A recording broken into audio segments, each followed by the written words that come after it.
तो प्यारे बच्चों, एक बार आप सबका फिर से स्वागत है मेरे अगले लेक्चर में, जिसमें हम लोगों को आज कल हम लोगों ने जो हमारा लास्ट लेक्चर था उसमें हम लोगों ने एंगल फाइंड करना सीख लिया था, जो कि कोई भी वेक्टर किसी भी एक्सिस के साथ बनाया करता था। तो आज हमको नेक्स्ट कॉन्सेप्ट यानी कि 7th कॉन्सेप्ट अपना शुरू करना है, और ये कॉन्सेप्ट हद से ज्यादा इंपॉर्टेंट होने वाला है बच्चों, जिसका नाम है रिजॉल्विंग अ वेक्टर या फिर resolution of a vector quantity. Resolution of a vector quantity मैं जरूर हमको इस टॉपिक पे, पर मुझे लगता है कि जरूरत है एक छोटी सी कहानी की, जो हमें शायद थोड़ा सा और प्रेरित करेगी, हम अपनी जिंदगी को और भी अच्छे तरीके से समझ पाए। अब मेरी बात ध्यान से समझना, ये कहानी नहीं है एक्चुअली, ये बिल्कुल सच्ची घटना है। ये खुद मैंने भी देखी है कई जगहों पे, और होता रहता है अलग अलग जगह पे जहाँ सेमिनार्स होते हैं मोटिवेशनल। तो ऐसे एक मोटिवेशनल सेमिनार को मैंने देखा, और उसमें मैंने एक चीज पाई। उसमें एक इवेंट हुआ, उस इवेंट में हम में से 10 लोगों को बुलाया गया। 10 लोगों को बुलाने के बाद क्या कहा गया कि लो एक एक बलून है आप सबके पास। हम लोग के पास बलून आ गया। उसके बाद हम लोग को दिया गया एक एक टूथपिक। क्या दिया गया बच्चों? एक एक टूथपिक। अब टूथपिक और बलून दोनों हमारे पास था, और टूथपिक से बलून हमने देखा। फिर हमको एक टास्क दिया गया कि विद इन 1 मिनट आप में से जितने भी लोगों का बलून, जितने भी लोगों के पास बलून बचा रह जाएगा, जितने भी लोगों के पास बलून बचा रह जाएगा, बस नहीं हुआ होगा अगर आपका बलून, तो आपको विनर कैटेगरी में रखा जाएगा। आपको विनर कैटेगरी में रखा जाएगा और आप सबको प्राइज मिलेगा। तो जिसका भी बलून बचेगा उन सबको प्राइज मिलेगा। ये था हमारा टास्क, ठीक है। टाइम स्टार्ट हुआ। जैसे ही टास्क शुरू हुआ, क्या हुआ? सबसे पहले बंदे ने दूसरे बंदे का बलून फोड़ा, दूसरे ने किसी और का फोड़ा। अब जब पहले ने दूसरे का फोड़ा, दूसरे ने मान लो पहले का फोड़ दिया, तो इन दोनों का बलून फूट गया। अब इनको तो लगा यार हमारा बलून फूट गया, अब क्या करें? ये दोनों गए किसी और का बलून फोड़े, वो तीनों मिलके किसी और का बलून फोड़े। उधर दूसरी तरफ कोई और फोड़ रहा था किसी का बलून, और विद इन 1 मिनट हमको बोला गया था ना, विद इन 1 मिनट। आप विश्वास नहीं करोगे, 30 सेकेंड्स भी नहीं लगे थे जब 10 के 10 बलून पूरी तरीके से फूट चुके थे। अब जरा बताओ, उस इवेंट का विनर कौन था? उस इवेंट का विनर कोई नहीं था। क्यों नहीं था विनर बेटा? क्यों नहीं था?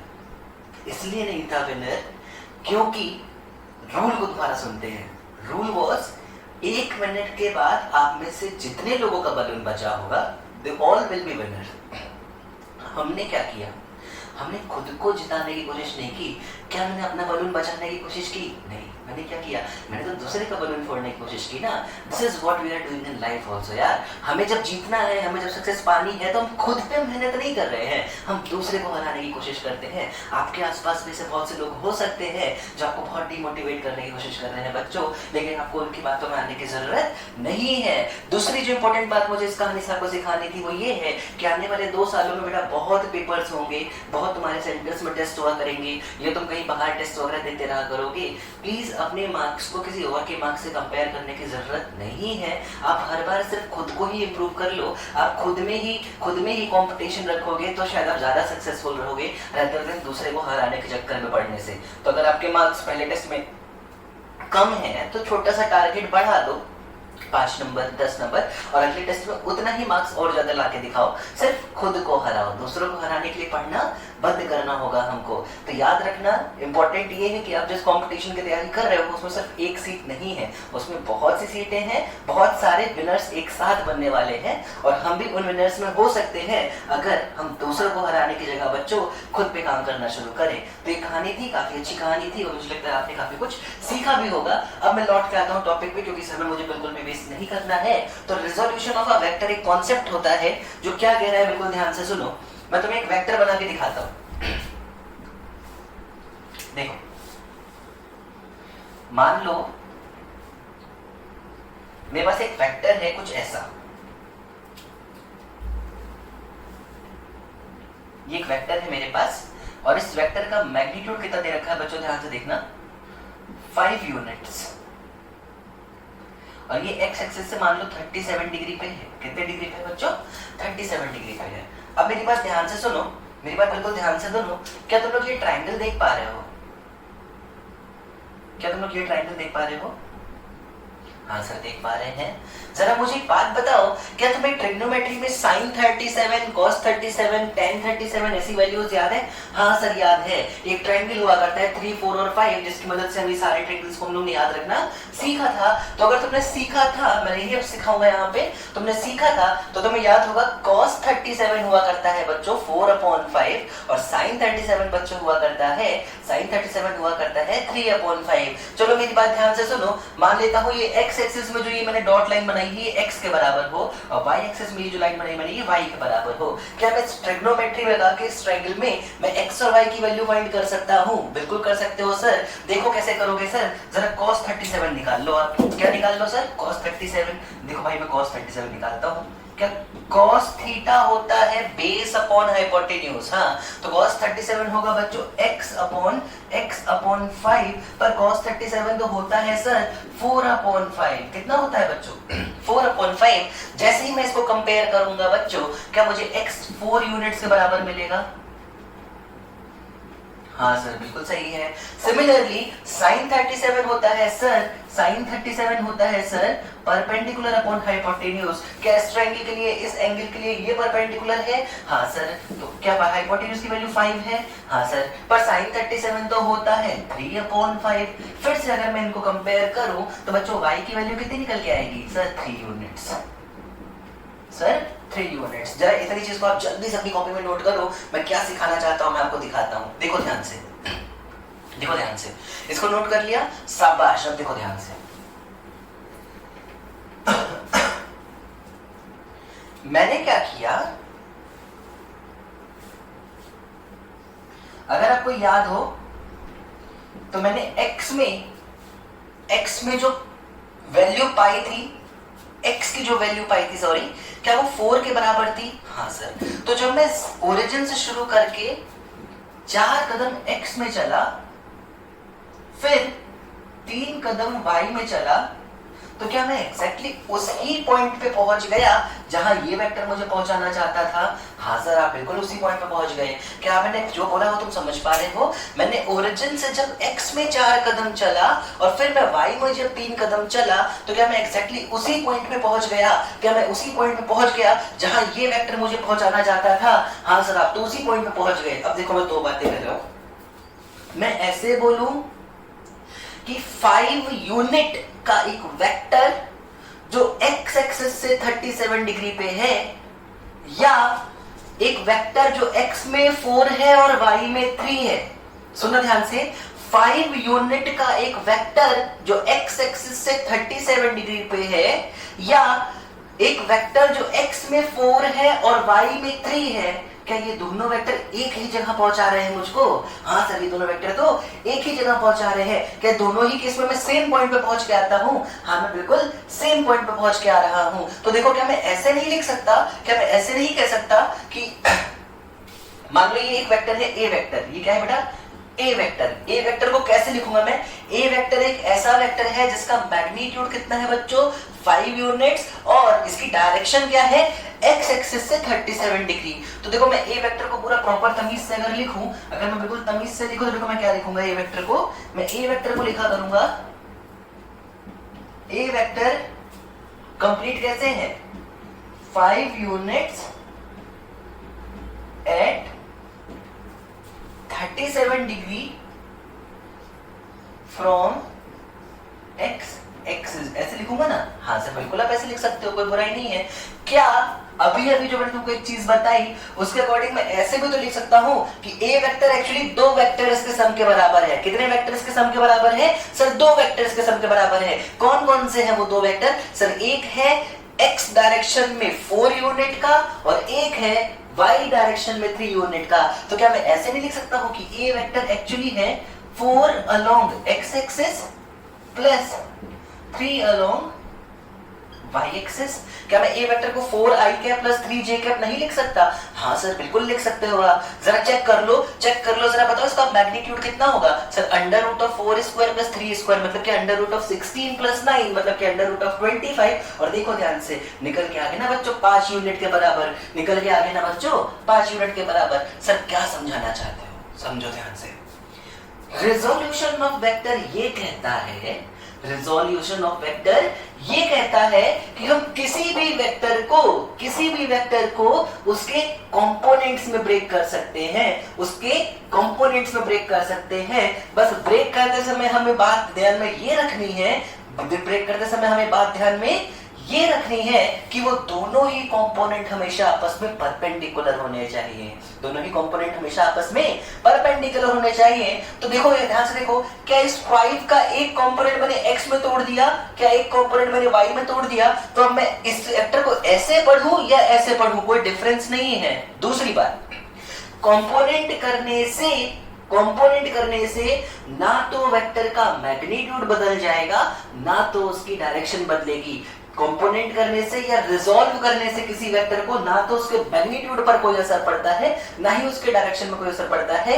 ये चीज कैसे बता सकते हो? क्यों? क्योंकि सर हमने जब a को 5 यूनिट 37 फ्रॉम x की तरीके से देखा था, या हमने a को 4i + 3j की तरीके से देखा था, दोनों ही बार क्या सेम ही पॉइंट पे पहुंचते थे हम लोग? हाँ सर, सेम पॉइंट पे पहुंचा करते थे। जिसका मतलब ये है कि आप जो बोल रहे हो वो बिल्कुल सही बोल रहे हो, इसमें कुछ भी गलत नहीं है। शाबाश बच्चों, तो मुझे लगता है तुमने काफी अच्छे से सीख लिया होगा रिजोल्यूशन ऑफ अ वेक्टर, पर बहुत सारी प्रैक्टिस करनी जरूरी है।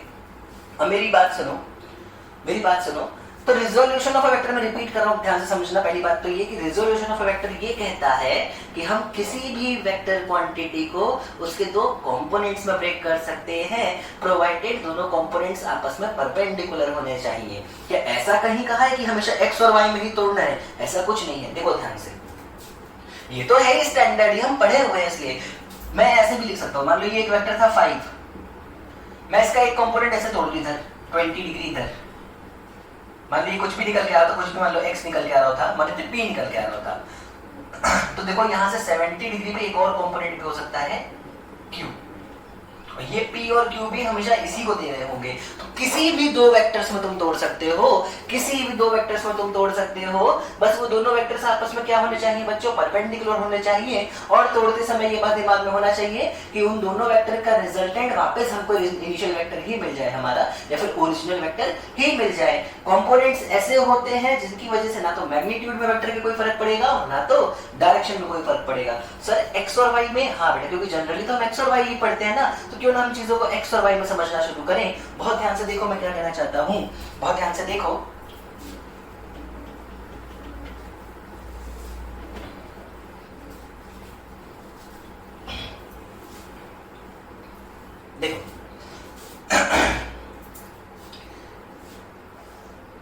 मान लो मेरे पास एक वेक्टर है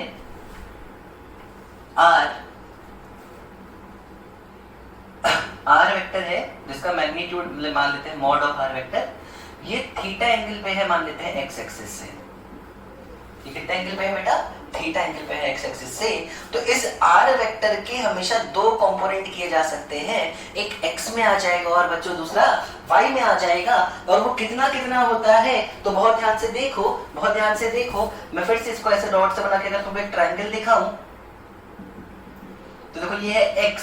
जरा मुझे बताओ cos थीटा कितना होता है? Sir base upon hypotenuse. तो क्या cos theta is x upon r। तो यहां से x कितना निकल के आएगा बच्चों?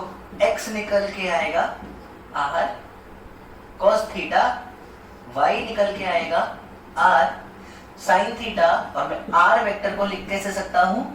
r cos theta i cap plus r sin theta j cap. ये एक बहुत ही शानदार सा तरीका होता है जिससे हम किसी भी वेक्टर को इजीली रिजॉल्व करके इस तरीके से पढ़ सकते हैं। तो रिजोल्यूशन ऑफ अ वेक्टर में हमें क्या क्या बातें याद रखनी है, मैंने आपको कई बार समझा दिया, एक बार फिर रिपीट कर रहा हूं ताकि आपके रग रग में ये बातें सारी बस जाएं। पहला, हम दुनिया में किसी भी वेक्टर को दो कंपोनेंट्स में ब्रेक कर सकते हैं, पर ये दोनों कंपोनेंट्स आपस में क्या होने चाहिए? परपेंडिकुलर होना चाहिए। जिस एक्सिस के साथ थीटा होता है, ये नई लाइन है सुनो, जिस एक्सिस के साथ थीटा होता है, ये तरीका होता है याद रखने का। बहुत आसान भी है, नहीं भी रखोगे तरीका याद, थोड़ा दिमाग में लगाओगे तो आंसर याद रहता है हमेशा, पर फिर भी आसान करने के लिए भाई जिस एक्सिस के साथ थीटा गिवन होता है उस एक्सिस में हमेशा कॉस कंपोनेंट आता है। कौन सा कंपोनेंट आएगा बच्चों? Cos component. देखो ना भाई, एक्स के साथ थीटा था ना, तो देखो एक्स क्या बना था? R cos theta. और जिस एक्सिस के साथ एंगल नहीं दिया हुआ है उसमें हमेशा साइन कंपोनेंट आता है, सर अगर इसी क्वेश्चन में ये थीटा देके ये थीटा दिया होता तो क्या होता? तो मैंने बात थोड़ी गलत हो जाती, जो बोल रहा हूं वही होता। क्या इस बार y के साथ थीटा दिया हुआ है तो y बन जाता r cos थीटा, और x बन जाता है इस बार r sin थीटा, और वेक्टर बन जाता r sin theta i cap plus r। cos theta j cap. इस तरीके से हम अपने वेक्टर को लास्ट में रिप्रेजेंट कर लिए होते। तो ये था बिल्कुल आसान सा एक कॉन्सेप्ट जिसमें हम क्या सीखे हैं, किसी वेक्टर को दो कंपोनेंट्स में रिजॉल्व करना सीखे हैं। सर कुछ प्रैक्टिस तो करा दो इस पे। बिल्कुल कराऊंगा प्रैक्टिस। लो देखो कितना आसान है इस पे क्वेश्चंस करना।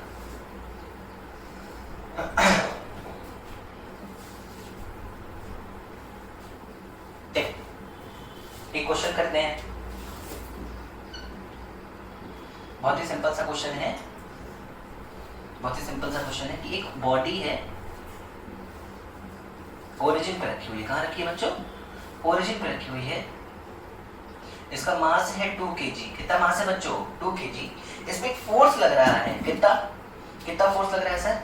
इस पे फोर्स लग रहा है 20√2 न्यूटन का 45 डिग्री एंगल पे एक्स एक्सिस से। इसमें कितना फोर्स लग रहा है बच्चों? 20√2 न्यूटन का 45 डिग्रीज पर एक्स एक्सिस से। तो सवाल क्या है सर आपका?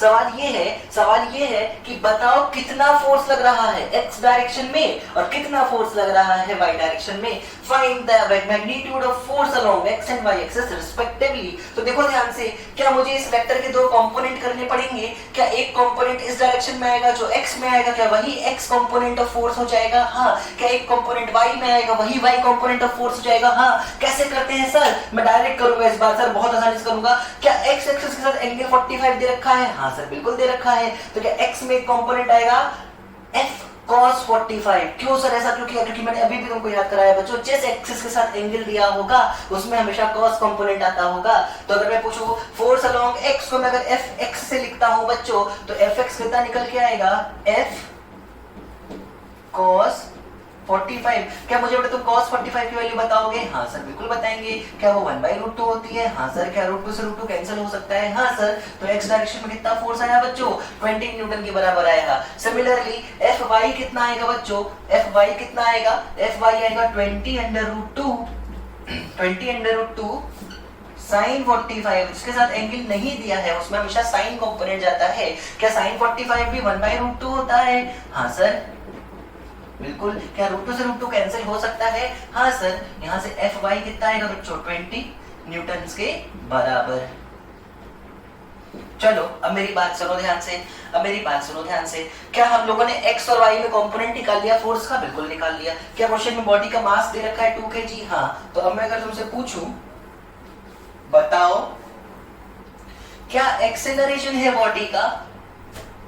क्या एक्सेलरेशन है बॉडी का x डायरेक्शन में? क्या एक्सेलरेशन है बॉडी का x डायरेक्शन में? तो देखो सवाल अगर बदल गया, acceleration in x direction will be equal to, ये सब वो बातें हैं बेटा जो मैं उम्मीद करता हूं तुमने कभी ना कभी छोटी क्लास में पढ़ी है। क्या एक्सेलरेशन फोर्स अपॉन मास होता है या फोर्स मास इनटू एक्सेलरेशन होता है? हाँ सर। तो acceleration along x direction will B force along x direction upon mass of body. क्या अभी कैलकुलेट किया है फोर्स अलोंग x 20 न्यूटन आया था। क्या बॉडी का मास 2 kg है, तो क्या जो एक्सेलरेशन आया वो 10 I कैप आ जाएगा। क्यों सर आपने I क्यों लगाया? क्योंकि x डायरेक्शन की बात हो रही है। यूनिट क्या होती है सर? यूनिट होती है मीटर पर सेकेंड स्क्वायर। इसमें कोई समस्या नहीं है। क्या मैं सिमिलरली y डायरेक्शन का एक्सेलरेशन भी पूछ सकता था? हाँ सर क्यों नहीं पूछ सकते थे। तो y डायरेक्शन का एक्सेलरेशन आता force along y direction upon mass of body. Force along y direction along mass of body. ये कितना निकल गया था? 20/2। मतलब क्या ये 10 जी क्या बात था? हाँ। तो total acceleration of a body कैसे लिखते हैं सर आप? टोटल एक्सेलरेशन निकल के आता बच्चों, टोटल एक्सेलरेशन निकल के आया होता 10 I cap plus 10 J cap. इस एक्सेलरेशन का मैग्नीट्यूड कितना आता बच्चों? अगर मैं सिर्फ मैग्नीट्यूड पूछूं तो इसका मैग्नीट्यूड आता बच्चों √10 का स्क्वायर प्लस 10 का स्क्वायर। क्या 200 का अंडर रूट निकालना होता? हाँ। क्या वो 10√2 निकल के आता? हाँ सर। तो 10√2 मीटर पर सेकेंड स्क्वायर इसका नेट एक्सेलरेशन होता। और ध्यान से देखो, नेट एक्सेलरेशन मैंने तुमको किस तरीके से निकलवाया है। मैंने x में अलग निकलवाया, मैंने y में अलग निकलवाया, मैंने नेट एक्सेलरेशन वेक्टर फॉर्म में लिखा और उसका मैग्नीट्यूड कितना आया? 10√2। एक मिनट, हमारा फोर्स कितना बड़ा था? 20√2 सर। हमारा मास कितना था? 2 kg सर। तो आना भी कितना था एक्सेलरेशन भाई? 20√2/2 के बराबर, यानी कि 10√2 ही आना चाहिए था। और क्या उतना ही निकल गया है इस पूरे तरीके में भी? हाँ। मतलब जो पढ़ा जो सीखा वो बिल्कुल सही सीखा, इसमें हमने कुछ भी गलत नहीं पढ़ा है और बहुत ही आसान सा कॉन्सेप्ट था रिजॉल्व करना किसी वेक्टर को, ताकि हमारे क्वेश्चंस आगे चल के बहुत ज्यादा आसान हो सके। तो उम्मीद है ये कॉन्सेप्ट तुम्हें समझ में आया होगा, नहीं भी आया तो एक सवाल और करते हैं हम लोग भाई, इतने आसानी से सवाल नहीं छोड़ेंगे। देखो ध्यान से, अच्छा हाँ, इस सवाल के पहले मैं ये मान के चलता हूँ कि आपने थोड़ा बहुत तो ग्रेविटेशन पढ़ ही रखा है, आपने थोड़ा बहुत ग्रेविटेशन तो पढ़ ही रखा है। देखो ध्यान से, बिल्कुल ध्यान से देखना, मैं कहता हूं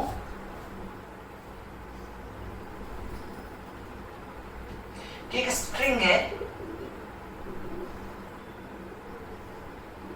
ठीक है, शानदार सी बढ़िया सी स्ट्रिंग, इस पे एक मास लगा हुआ है, इस तरफ एक मास है, मास मान लेते हैं कितना है 4 kg ले लेते हैं। अच्छा लगेगा 4 kg? हाँ सर अच्छा लगेगा, क्यों नहीं लगेगा, अच्छा लगेगा, अच्छा लगेगा, शानदार। और एक फोर्स लगाया है मैंने F, कितना फोर्स लगाया है बच्चों? F।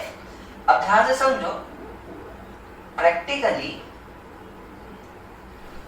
अगर ये फोर्स में नहीं लगाता तो क्या होता? सर ये जो स्ट्रिंग है ऐसे लटक रही होती है, ऐसे यहाँ पे ऐसी तो होती है भाई, मास यहाँ होता, पर मैंने एक फोर्स लगा के इसको ऐसे खींचा तो ये कुछ एंगल पे आके ऐसे रुक गई ना बच्चों। हाँ सर ऐसे आके रुक गई एंगल पे। अगर ये एंगल पे आके रुक गई है, अब इसके आगे नहीं जा रही है, मतलब मैंने यहाँ से ऐसे खींचना शुरू किया, देखो ना भाई, अगर मैं कोई फोर्स ना लगाता तो स्ट्रिंग ऐसे होती भाई, ऐसे सिंपल सीधी होती, पर मैंने खींच के इसको यहाँ ले लिया ऐसे, इस फोर्स की मदद से। फोर्स कांस्टेंट मैग्नीट्यूड का है, तो एक टाइम के बाद कभी ना कभी ये फिगर ऐसा जाके रुक गया, अब इससे ज्यादा ये एंगल वेंगल कुछ नहीं हो रहा। मतलब क्या जितने भी फोर्स इस बॉडी पे लग रहे थे, क्या जितने भी फोर्स इस बॉडी पे अब लग रहे थे, क्या सारे फोर्स एक दूसरे को बैलेंस कर रहे होंगे? हाँ सर सारे फोर्स एक दूसरे को बैलेंस कर रहे होंगे, तभी तो नेट फोर्स 0 हो गया होगा, तभी तो नेट फोर्स 0 हो गया होगा। और नेट फोर्स 0 होने की खासियत होती है, क्या खासियत होती है सर? कि जब नेट फोर्स सिस्टम पे 0 होता है और अगर सिस्टम चल रहा होता है तो वो जिंदगी भर चलता ही रहेगा, और अगर वो रुका हुआ है तो जिंदगी भर रुका ही रहेगा। क्योंकि इस केस में बहुत धीरे धीरे चला रहा था चीजों को, तो सारी चीजें यहाँ पर रुक चुकी है और फाइनली ये फिगर कुछ ऐसा नजर आ रहा है। सवाल में ये और दिया हुआ है, ये और दिया हुआ है कि ये जो एंगल है ये हमको दे रखा है कुछ 37 डिग्री के बराबर। कितना दे रखा है बच्चों? 37 डिग्री के बराबर। अच्छा ये स्ट्रिंग क्या हल्की लूज होगी? नहीं सर ये टाइट होगी। हाँ सर, अगर जब भी स्ट्रिंग टाइट होती है तो स्ट्रिंग में भी एक फोर्स होता है, मैं मान लेता हूँ F2 और इसको मान लेता हूँ F1। F2 और F1 कुछ समय के बाद जब मैं तुमको लॉज ऑफ मोशन चैप्टर पढ़ाऊंगा तो मैं इसको F से नहीं बल्कि T से शो किया करूंगा, जहां पे मैं इसका क्या नाम रखा करूंगा बच्चों? टेंशन नाम रखूंगा। तो अब आते हैं सवाल पे। सवाल है कि अगर ये फिगर इस समय इक्विलिब्रियम में है तो बताओ F1 और F2 कितना होने वाला है? बताओ F1 और F2 कितना होने वाला है? देखो बहुत आसान सा सवाल है। ऐसे सवाल को करने से पहले हमें उस ब्लॉक पे लगने वाले सारे ही फोर्स को शो करना होगा। तो मान लीजिए वो 4 kg का ब्लॉक है, एक ब्लॉक हवा में है, तो उसपे क्या नीचे ग्रेविटेशनल फोर्स लगता है? हाँ सर लगता है। क्या वो mg के बराबर होता है? हाँ सर होता है। क्या बॉडी का मास 4 kg था? हाँ सर था। तो बॉडी पे नीचे एक फोर्स लगा होगा 4g के बराबर, यानी कि mg के बराबर। क्या बॉडी पे एक फोर्स इधर भी लग रहा है जिसको हम लोग F1 बोलते हैं? हाँ सर F1 बोलते हैं। और क्या बॉडी पे एक फोर्स इधर लग रहा है जिसको हम लोग F2 बोलते हैं? हाँ सर ऐसा भी हो रहा है। इस सवाल को मैं एक बार जरूर दोबारा कराऊंगा, अभी देखना ध्यान से, एक और मेथड से, पर अभी रिजोल्यूशन से सिखाता हूँ। मुझे ऐसा लगा कि F1 चलो ठीक है x एक्सिस में कहीं ना कहीं है, mg कहीं ना कहीं y एक्सिस में नजर आ रहा है, पर क्या ये F3 कहीं अजीब सी जगह पे है? हाँ मुझे लगा F3 के क्या मैं रिजोल्यूशन किया जा सकता है? हाँ क्या एक ऐसा रिजोल्यूशन हो सकता है जो उसके 2 कंपोनेंट करेगा, एक x में और एक y में? बिल्कुल ऐसा हो सकता है सर। तो मैंने क्या किया ध्यान से देखो, मैंने इसको मान लिया बेटा x एक्सिस, इसको क्या मान लिया मैंने? x एक्सिस, और इसको क्या बना लिया बेटा मैंने? y axis. अब ध्यान से देखना, क्या ये एंगल 37 दे रखा है हमको? हाँ दे रखा है। तो क्या मैं इस F2 को 2 कंपोनेंट भी कर सकता हूँ? हाँ कर सकते हो ना सर। एक बार फिर से फिगर बनाओ। क्या नीचे लग रहा होगा 4 into g की वैल्यू 10 लेके चलते हैं हम लोग, तो 4 into 10 क्या 40 न्यूटन का फोर्स नीचे लग रहा है? हाँ सर लग रहा है। क्या F1 इधर लग रहा है? हाँ सर लग रहा है। क्या F2 का एक कंपोनेंट इधर आएगा? F2 cos 37, कितना आएगा बेटा? F2 cos 37। क्या ऊपर आएगा? हाँ सर आएगा। कितना? F2 cos 37। क्या F2 का एक कंपोनेंट इधर भी आएगा, F2 sin 37? हाँ सर आएगा। तो ये लो भाई F2 sin 37। क्या हम लोग ऐसे लिख सकते हैं? हाँ। अब सवाल ने क्या साफ साफ ये वर्ड यूज किया था? क्या सवाल ने साफ साफ कहा था कि सब कुछ कैसे है बेटा? इक्विलिब्रियम में है। इक्विलिब्रियम में होने का मतलब होता है कि ऊपर लगने वाला फोर्स नीचे लगने वाले फोर्स के बराबर होगा, इधर लगने वाला फोर्स इधर लगने वाले फोर्स के बराबर होगा, और तभी तो सारी बॉडी पर नेट फोर्स 0 हो जाता होगा। तो अगर मैं इस कॉन्सेप्ट का यूज करूं तो मैं देखो क्या लिखूंगा, F2 cos 37 यानी ऊपर लगने वाला फोर्स एक्चुअली किसके बराबर है? mg यानी कि 40 के बराबर। क्या बच्चों आप cos 37 जानते हो? हाँ सर जानते तो हैं, अभी अभी आपने पढ़ा था। cos 37 होता है बच्चों 4/5। तो क्या मैं ऐसे लिख सकता हूँ F2 into 4/5, F2 into 4/5 ही 40 के बराबर है? हाँ सर लिख सकते हो। क्या यहाँ से F2 निकल के आएगा 40 into 5 यानी कि 200/4। क्या ये 50 होता है? हाँ। तो देखो यहाँ से एक सवाल का पार्ट तो सॉल्व हो गया कि सर F2 कितना है? एक्चुअली 15 न्यूटन है। F2 कितना है बच्चों? 15 न्यूटन है। सर F1 इधर से देखो, इधर से देखो। क्या F2 को sin 37 क्या 3/5 होता है? हाँ। तो F2 sin 37 ही तो F1 के बराबर है। हाँ। F2 कितना है? 52 into 3/5 is equal to F1। क्या 5 से 50 कैंसिल होकर सिर्फ 10 बच सकता है? हाँ। और क्या 10 into 3 30 होता है? यहाँ से F1 की वैल्यू आ गई 30 न्यूटन के बराबर। तो देखो F1 कितना निकल के आया बच्चों? 30 न्यूटन। और ये तीन फोर्स 50, 30 और इधर लग रहा था 40, इन तीनों ने एक दूसरे को बैलेंस कर रखा होगा, तभी ये बॉडी वहां पर रुकी रह जाती होगी, तभी ये बॉडी वहां पर रुकी रह जाती होगी। क्या आपको ये सवाल बहुत टफ लगा है क्या? नहीं सर बिल्कुल भी टफ नहीं है। आगे चलकर तो हमको इसके साथ खेलना ही था, आपने थोड़ा सा पहले दिखा दिया। परेशान नहीं हो, फील कराऊंगा। ये जो सवाल है ना, शायद 2 या 3 बार इसी का एग्जाम्पल लेके आपको चैप्टर आगे बढ़ाना सिखाऊंगा, ताकि बहुत तगड़े तरीके से कॉन्सेप्ट आपके दिमाग में बैठे। पर हाँ फिलहाल इतना जरूर बोलूंगा, अगर तुम्हें बेटा एक बार में समझ नहीं आया है तो प्लीज 5 या 6 मिनट जितनी भी जरूरत पड़ रही है अपने वीडियो को पीछे ले जाओ, एक बार फिर से इस सवाल को ढंग से देखो और फिर दोबारा आगे बढ़ने की कोशिश करना। कुछ बहुत टफ सवाल नहीं है, बहुत ही आसान सा सवाल था। रिजल्व पर के वेक्टर को मैंने आंसर निकालना दिखाया है तुमको बहुत ही आसान तरीके से। चलो आगे बढ़ते हैं हम लोग अपने टॉपिक की तरफ। देखो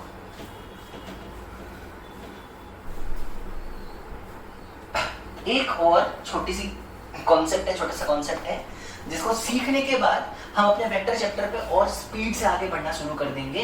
और उस कॉन्सेप्ट का नाम होता है बच्चों concept of shifting a vector, यानी एक प्रॉपर्टी होती है एक्चुअली वेक्टर की। मैं कॉन्सेप्ट बोल रहा हूं तो कॉन्सेप्ट समझ लो। तो concept of shifting a vector, देखो फील कराऊंगा पूरा प्रॉपर। शिफ्टिंग का कॉन्सेप्ट क्या है? एक्चुअली मान लो एक ये वेक्टर है A, एक ये वेक्टर है A। ये किस लाइन पे है सर? ये इस लाइन पे है, इस लाइन पे है। मैं इस लाइन के पैरेलल एक लाइन यहां बना लूं, एक लाइन यहां बना लूं, एक लाइन यहां बना लूं, एक लाइन यहां बना दूं, एक लाइन यहां बना दूं। सब पैरेलल है, सारी लाइन पैरेलल है आपस में सारी। इतना ही बड़ा अगर मैं एक वेक्टर इस लाइन पे बनाऊं, इतना ही बड़ा, तो क्या ये दोनों पैरेलल वेक्टर होंगे? हाँ सर, क्योंकि दो पैरेलल लाइंस पे तो पैरेलल वेक्टर होंगे। क्या पैरेलल के साथ साथ क्योंकि उतना ही बड़ा बनाया है तो क्या ये इक्वल वेक्टर होंगे? हाँ सर। और अगर ये दोनों इक्वल वेक्टर होंगे तो क्या इसको भी मैं ए वेक्टर बोल सकता हूँ? हाँ सर। इतना ही बड़ा एक वेक्टर मैं इस लाइन पे बनाऊं तो क्या ये तीनों पैरेलल वेक्टर होंगे? हाँ। क्या ये इक्वल भी है तीनों? हाँ। तो इसको भी मैं क्या बोल सकता हूँ? सर ये वेक्टर। इतना ही बड़ा वेक्टर मैं एक इस लाइन पे बनाऊं तो क्या ये भी आपस में पैरेलल वेक्टर होंगे? हाँ सर। क्योंकि ये दोनों साइज में भी सेम है तो क्या ये भी ए वेक्टर कहलाएगा? हाँ। ये क्या कहलाएगा बच्चों? सर ए वेक्टर। अब मेरी कहानी क्या है? कहानी क्या है देखो ध्यान से। अगर मैंने एक वेक्टर रैंडम कहीं बनाया है, ए वेक्टर, तो अपने सवाल को सॉल्व करने के लिए यदि मुझे इस ए वेक्टर को यहां से उठा के आगे ऐसे ले जाना पड़े, या उठा के ऊपर ले जाना पड़े, नीचे ले जाना पड़े, आगे ले जाना पड़े, पीछे ले जाना पड़े, उससे ए वेक्टर को कोई फर्क नहीं पड़ता है। और इसी छोटी सी प्रॉपर्टी या छोटे से कॉन्सेप्ट को क्या बोलते हैं हम लोग? Shifting property of a vector. Shifting property of a vector जो ये कहती है कि आप एंगल मत चेंज कर देना, आप एंगल मत चेंज कर देना जो वो वेक्टर फॉर्म कर रहा है किसी एक्स या वाई एक्सिस के साथ, प्लस एंगल, सॉरी हाँ, बस अगर आपने एंगल नहीं चेंज किया है और आप उस वेक्टर को जिस प्लेन में वो वेक्टर था उस प्लेन में आगे पीछे ऊपर नीचे कहीं भी ले जा रहे हो, अगर उस प्लेन से आगे किसी और प्लेन में या उसी प्लेन में राइट लेफ्ट ऊपर नीचे ले जाते हो, तो उससे उस ए वेक्टर के मैग्नीट्यूड में कोई फर्क पड़ने वाला नहीं है, उस ए वेक्टर की डायरेक्शन में कोई फर्क पड़ने वाला नहीं है। और हम जो नया वेक्टर हमें मिलेगा उसको भी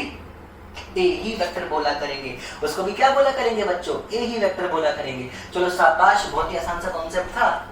तो इस कॉन्सेप्ट को और पिछले कॉन्सेप्ट को मिला के एक सिंपल सा सवाल, एक बहुत ही सिंपल सा सवाल, देखो देखो देखो, बहुत ही आसान से सवाल करा रहे हैं सर। चलो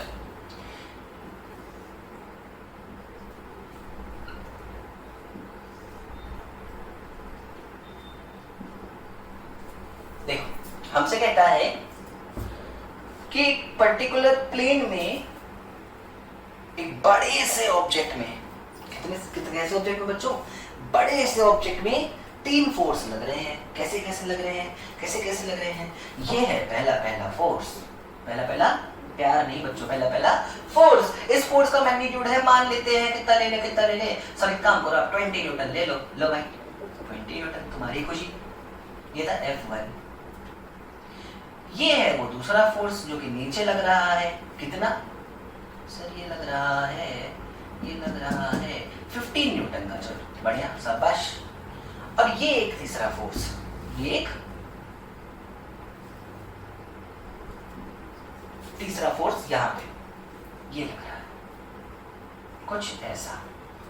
ये कितना है सर? ये है 10√2 न्यूटन के बराबर। कितना है बच्चों? 10√2 न्यूटन के बराबर। और ये एक्स एक्सिस से 45 डिग्री पे है। कितने एंगल पे है? 45 पे। ये 37 डिग्री पे था। कितने डिग्री पे था? 37 पे। तो ध्यान से सुनो, ये 3 फोर्स एक ही बड़ी सी बॉडी पे लग रहे हैं। क्वेश्चन कहता है बताओ इस बॉडी पे नेट एक्सेलरेशन कितना होगा, एक्स डायरेक्शन में, कितना होगा वाई डायरेक्शन में। क्या कुछ देर पहले ऐसा एक सवाल मैंने कराया था, लेकिन क्या बस आपने एक फोर्स देखा था उस समय? हाँ। क्या अभी सर आपने 3 फोर्स लगा दिए? हाँ। तो क्या कौन सी बहुत बड़ी बात है? बकवास वाली चीजें हैं, तुरंत हम करना सीखेंगे। कैसे करेंगे? अब कॉन्सेप्ट सारे मैच करो।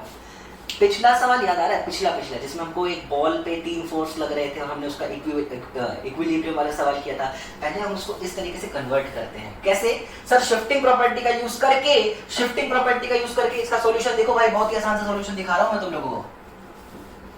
शिफ्टिंग प्रॉपर्टी का यूज करके, क्या ये वेक्टर पहले से ओरिजिन को टच कर रहा है? हाँ सर। तो इसको छेड़ने की जरूरत नहीं, इसको ऐसा ही छोड़ लो भाई। लो, आपने बोला सर तो ऐसे छोड़ देंगे, आपकी बात जरूर मानेंगे। ये लो भाई 20 न्यूटन ऐसे छोड़ दिया। एंगल बताए दो सर, तो एंगल 37 डिग्री हो रहा है। हाँ सर हो रहा है, इसमें कोई बुराई नहीं है। तो ये तो मैंने ऐसे छोड़ दिया। क्या ये वेक्टर ओरिजिन पे था? नहीं। पर क्या ऐसा एक वेक्टर अगर मैं ऐसे चला के यहाँ लेके ऐसे आ जाऊं, तो क्या ये वेक्टर ओरिजिन पे हो जाएगा? हाँ। क्या ये वेक्टर उतना ही बड़ा है जितना वो है? हाँ। क्या इस वेक्टर की डायरेक्शन वैसी ही है जैसी उसकी है? हाँ। तो क्या वेक्टर में फर्क पड़ा? ना। रिजोल्यूशन ऑफ शिफ्टिंग प्रॉपर्टी की हमने यूज किया, तो क्या मैं इस वेक्टर को शिफ्ट करके ओरिजिन पे ला सकता हूँ? ला सकते हो सर। तो क्या वो कुछ ऐसा हो जाएगा? हाँ सर। इसका मैग्नीट्यूड सर 10√2 और ये एंगल 45 डिग्री। शाबाश। इस वेक्टर को देखो, क्या ये 15 है? हाँ। तो क्या मैं इसको शिफ्ट करके ऐसे ओरिजिन पे लाऊं तो ये भी 15 होगा? हाँ। तो देखो ये रहा हमारा तीसरा फोर्स, अब देखो, क्या तुमको पिछले सवाल टफ लगा था? अरे मजाक है यार, हर सवाल तो वैसे ही करना पड़ेगा। क्या फिर से 3 फोर्स नजर आ रहे हैं? हाँ। क्या फिर से हमें कंपोनेंट कर लेना चाहिए उन फोर्सेस का जो एक्स और वाई में नहीं है? हाँ सर, बिल्कुल कंपोनेंट कर लेना चाहिए। क्या इसका कंपोनेंट करें? अरे सर ये तो पहले से वाई में है, इसका कंपोनेंट क्यों करोगे भाई? तो किसका करें? क्या उस 20 का करें? हाँ। कितना आएगा? क्या सर 37 डिग्री हमको एक्स के साथ दे रखा है? हाँ। तो एक्स डायरेक्शन में कंपोनेंट आएगा 20 cos cos 37, शाबाश बच्चों, बहुत सही पकड़ रहे हो तुम लोग। x में कंपोनेंट क्या आएगा सर? 20 cos 37 आपने कहा था, जिधर एंगल उधर cos कंपोनेंट जाता है। और y में क्या आएगा बच्चों? सर 20 sin 37, कोई बहुत बड़ा रॉकेट साइंस नहीं है। सिमिलरली इस 10 cos 45 का क्या होगा? इस 10 रूट 2 cos 45 का क्या होगा सर? x के साथ 45 पे तो 10 रूट cos 45 कंपोनेंट आएगा x डायरेक्शन में, हाँ, और 10 रूट 2 sin 45 का कंपोनेंट आएगा y डायरेक्शन में, हाँ। एक काम करो, सारे कंपोनेंट के साथ एक नया फिगर, सारे कंपोनेंट के साथ एक नया फिगर। चलो देखो देखो भाई, देखो देखो, बहुत ही आसान हो गया सवाल अपना, कुछ ज्यादा ही आसान हो रहा है सवाल। देखो देखो भाई, क्या एक फोर्स इधर लग रहा है 15 न्यूटन? हाँ सर। चलो आगे बढ़ो। 20 cos 37 कितना होता है सर? cos 37 होता है 4/5, तो 20 into 4/5, 24 जाए 80/5, क्या 16 आएगा? हाँ सर 16 आएगा। सर आप बहुत तेज कर रहे हो। नहीं भाई, मैंने पहले 2-3 सवाल बहुत आसानी से भी किए हैं, अब मैं जल्दी, जाहिर सी बात है अब तो मैं तेज करूंगा ही ना। तो 16 हुआ इसका एक कंपोनेंट इधर, 20 sin 37 का एक कंपोनेंट ऊपर आएगा, हाँ, sin 37 3/5, 20 into 3 60, 60/5, 12, क्या ऊपर की तरफ जो कंपोनेंट आया वो 12 आया? हाँ सर। जब मैंने एक वेक्टर के कंपोनेंट लिख दिए तो क्या मुझे मेन वेक्टर दिखाना है क्या? नहीं भाई, या तो मेन या तो कंपोनेंट, यही तो सिखाना चाह रहा हूं तब से भाई। या तो मेन वेक्टर या तो कंपोनेंट, दोनों एक ही बात है, तो एक ही बात को दो बार थोड़ी करोगे यार। चलो इस वाले वेक्टर पे आते हैं सर 10 रूट 2 पे। क्या 10 रूट 2 का एक कंपोनेंट जो इस डायरेक्शन में आएगा वो है 10 रूट 2 cos 45? हाँ सर। क्या cos 45 1/√2 होता है? हाँ सर। तो 10 into √2 into 1/√2, √2 से √2 कैंसिल होगा, जो कंपोनेंट आया इस डायरेक्शन में क्या वो 10 के बराबर आया? हाँ सर 10 के बराबर आया। तो लो एक इस डायरेक्शन दिखा दिया 10, और क्या इसका एक कंपोनेंट ऊपर भी आएगा? हाँ, कितना सर? 10 रूट 2 sin 45, फिर से sin 45 1/√2 कैंसिल होगा, ऊपर भी एक कंपोनेंट आएगा जिसका मैग्नीट्यूड होने वाला है बच्चों, जिसका मैग्नीट्यूड होने वाला है बच्चों 10 के बराबर। तो ये तो हुआ सारा कंपोनेंट का खेल। ये किसका हुआ? सारे कंपोनेंट का खेल। फिर से लौट के आते हैं। मैं उम्मीद करता हूँ कि आपने मेन क्वेश्चन जरूर नोट किया होगा, नहीं किया है तो आप प्लीज पीछे जाके नोट कर लेना, मुझे मेरा करना पड़ेगा, मैं मजबूर हूँ, लेकिन सवाल बहुत ही आराम से सिखाऊंगा, इतना प्रॉमिस करता हूँ। देखो ध्यान से, अब जो केस हो गया है वो कुछ ऐसा है, सॉरी थोड़ा बड़ा बना लेते हैं। देखो भाई, देखो देखो, क्या इधर लग रहा है 16 न्यूटन का फोर्स? हाँ सर। क्या इधर लग रहा है 10 न्यूटन का फोर्स? हाँ सर। सोचो मुझे इधर 16 न्यूटन के फोर्स से खींचा जाए और इधर 10 न्यूटन से खींचा जाए तो क्या होगा सर? आपका हाथ उखड़ जाएगा। नहीं बे, इतना कमजोर नहीं। मेरी बात सुनो, क्या 16 डोमिनेट करेगा 10 पे? हाँ। कितना डोमिनेट करेगा सर? 6 से। देखो ना, 16 इधर है, 10 इधर है, तो आप तो इधर ही जाओगे, पर कितने से जाओगे? 16 से 10 से कि 16 - 10 से? सर 16 - 10 फोर्स होगा, तो क्या 6 न्यूटन का फोर्स लगा आगे की डायरेक्शन में? हाँ सर, 6 न्यूटन का एक फोर्स लगा आगे की डायरेक्शन में। क्या 10 और 12 22 न्यूटन का फोर्स ऊपर था? कितने न्यूटन का फोर्स ऊपर था? क्या 22 न्यूटन का फोर्स ऊपर था? और क्या 15 न्यूटन का फोर्स नीचे था? सोचो मुझे पैरों से नीचे खींच लो 15 से और सर पकड़ के ऊपर नोच लो मुझे 22 से, तो किधर जाओगे सर? आप ऊपर जाओगे। 22 से 15 से कि 22 - 15 से? सर 22 - 15 यानी 7 न्यूटन का फोर्स होगा जो आपको ऊपर ले जाना चाहता होगा। तो ऊपर एक और फोर्स मिला मुझे, कितना? 7 न्यूटन का या फिर 7 यूनिट का। देखो ध्यान से, क्या 3 फोर्स से सवाल शुरू हुआ, शिफ्टिंग प्रॉपर्टी लगाया, कंपोनेंट किया, लास्ट में सब कुछ छोटा होते होते क्या इतना सा बचा है 7 और 6? हाँ। तो बताओ बॉडी पे नेट फोर्स कितना लग रहा था सर? बॉडी पे नेट फोर्स लगा है 6i cap plus 7j cap.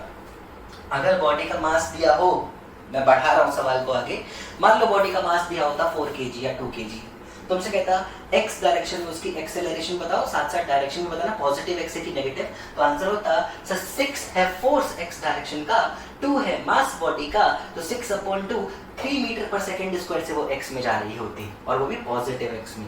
Similarly 7 है फोर्स y डायरेक्शन में, 2 kg है मास, तो 7/2 यानी कि 3.5 मीटर पर सेकेंड स्क्वायर से बॉडी y में जा रही होती, वो भी पॉजिटिव y डायरेक्शन में। तो देखो चीजें कैसे कैसे हम लोग सॉल्व करना सीख रहे हैं, और एक एक कॉन्सेप्ट जो हम सीखते जा रहे हैं हर एक लेक्चर में, उसका यूज करना भी साथ साथ हमको समझ में आने लगा है बहुत अच्छे से।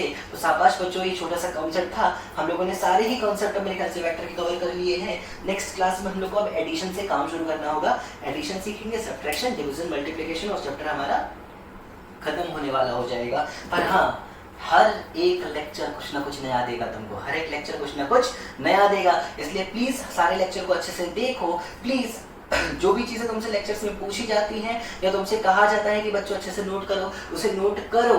कंपोनेंट करना सिखाना इतना सिंपल दिख रहा होगा आपको, पर वो इतना इजी नहीं है जब तक आप प्रैक्टिस नहीं करोगे। तो खुद से रैंडम बना लो ना वेक्टर बेटा। सर आपने होमवर्क नहीं दिया आज, कोई बात नहीं बच्चों, हमको खुद तो क्वेश्चंस बनाने आते हैं ना। आप ग्राफ लो, रैंडम कोई भी वेक्टर बना के कोई एंगल ले लो, कंपोनेंट करते रहो उसका। क्या मैंने 3 फोर्स लगा के आपको सिखाया, आप खुद से फोर्स का मैग्नीट्यूड चेंज कर दो ना बेटा। हाँ मैग्नीट्यूड ज्यादा गंदा सा 112.5 मत ले लेना, ऐसे मत लेना, इजी से मैग्नीट्यूड ले लो, 10 ले लो, 20 ले लो, 30 ले लो। जब भी 10, 20, 30 वाले मैग्नीट्यूड लेना, एंगल या तो 53 लेना या तो 37, या फिर 10√2 ले लो, 20√2 ले लो, 30√2 ले लो, तो एंगल 45 लेके काम कर लेना। तो चीजें आसान हैं अगर हम प्रैक्टिस समय के साथ साथ अच्छे से कर रहे हैं तो। चीजें आसान है अगर हम रेगुलरली अपनी पढ़ाई कर रहे हैं तो नेक्स्ट क्लास जब भी शुरू होती है बच्चों, जब भी शुरू होती है हम एडिशन ऑफ वेक्टर हेडिंग रखेंगे। एडिशन ऑफ वेक्टर में हमको 2 लॉ सीखने हैं, triangle law of vector addition और parallelogram law of vector addition. दोनों ही आपके स्कूल के लिए बहुत इंपॉर्टेंट है। विश्वास करो आपके स्कूल का फर्स्ट टर्म जरूर एक क्वेश्चन मिलेगा। प्रूव करो या फिर डिराइव करो पैरेललोग्राम लॉ को, कैसे होता है पैरेललोग्राम से रेजोल्यूशन रिजल्टेंट वेक्टर को फाइंड करना। ये सारी चीजें हमें वहां पे सीखनी होगी। तो इतनी चीजों को बहुत ही अच्छे से आप नोट करिए प्लीज। सारे ही कॉन्सेप्ट कितने हो गए, 8 हो गए।